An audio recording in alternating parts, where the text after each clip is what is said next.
Christy Simula, and I think they'll be able to answer some of the more technical questions that we got earlier that some folks weren't as comfortable answering.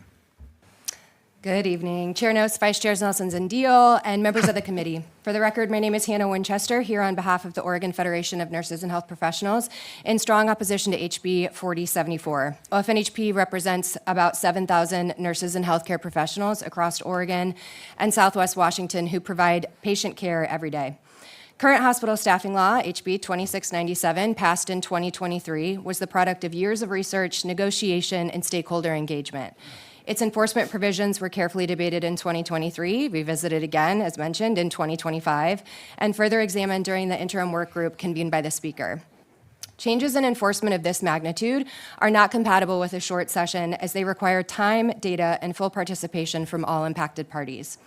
Advancing HB 4074 now would shortcut that process and risk unintended consequences that cannot be fully evaluated in the limited time available.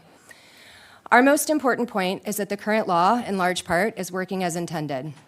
Hospitals were given ample time to comply with necessary changes to be in compliance, and the vast majority have done so.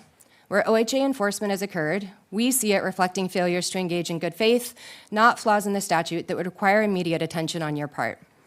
You will hear from our staffing committee members that the main barrier to finalizing any remaining plans, specifically at Kaiser Permanente, is the hospital management's prior and current refusal to use an acuity tool, as outlined and allowed in HB 2697.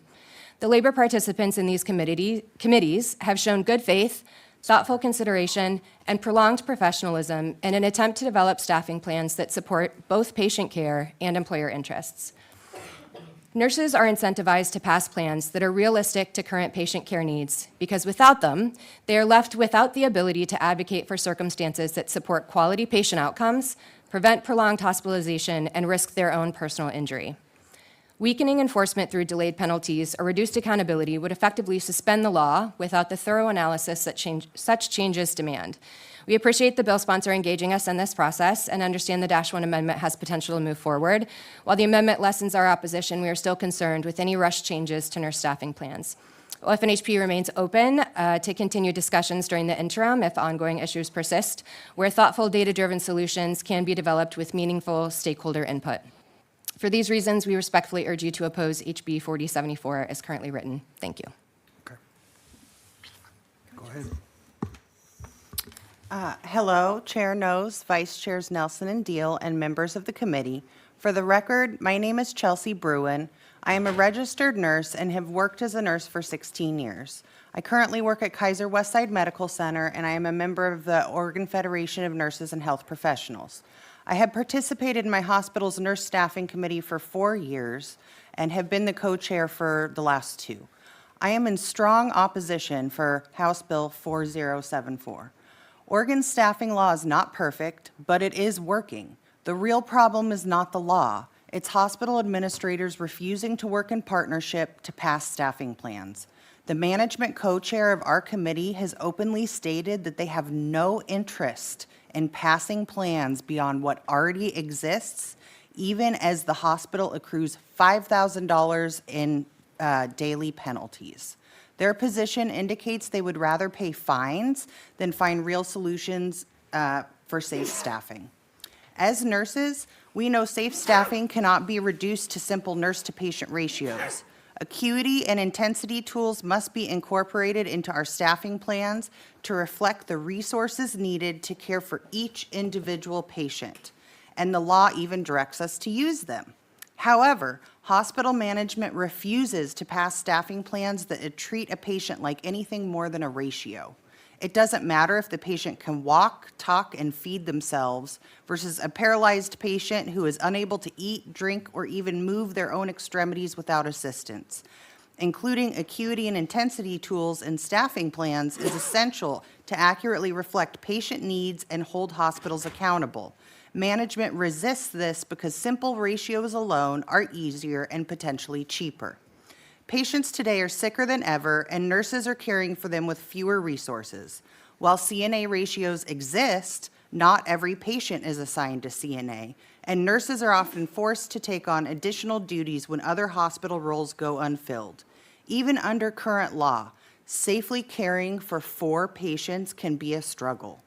Increasing ratios to 1 to 5, ignoring the need for acuity standards, or delaying enforcement until 2030 will only make things worse, and patients will suffer.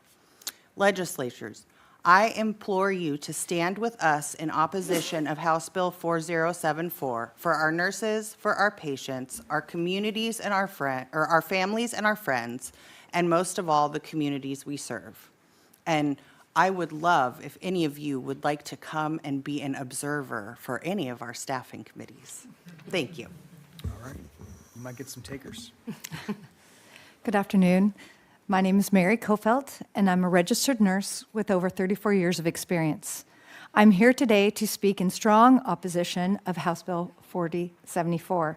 I want to remind everybody why House Bill 2697 was created in the first place: to protect patient safety and the safety of the nurses who care for them.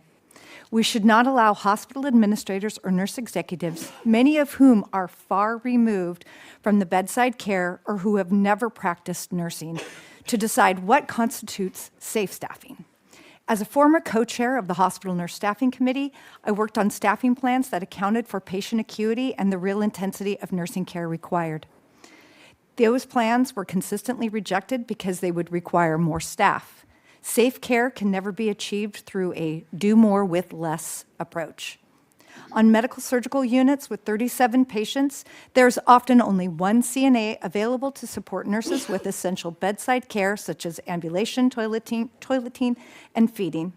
Patients are not numbers. The acuity and the intensity of their needs directly impact outcomes and readmission rates.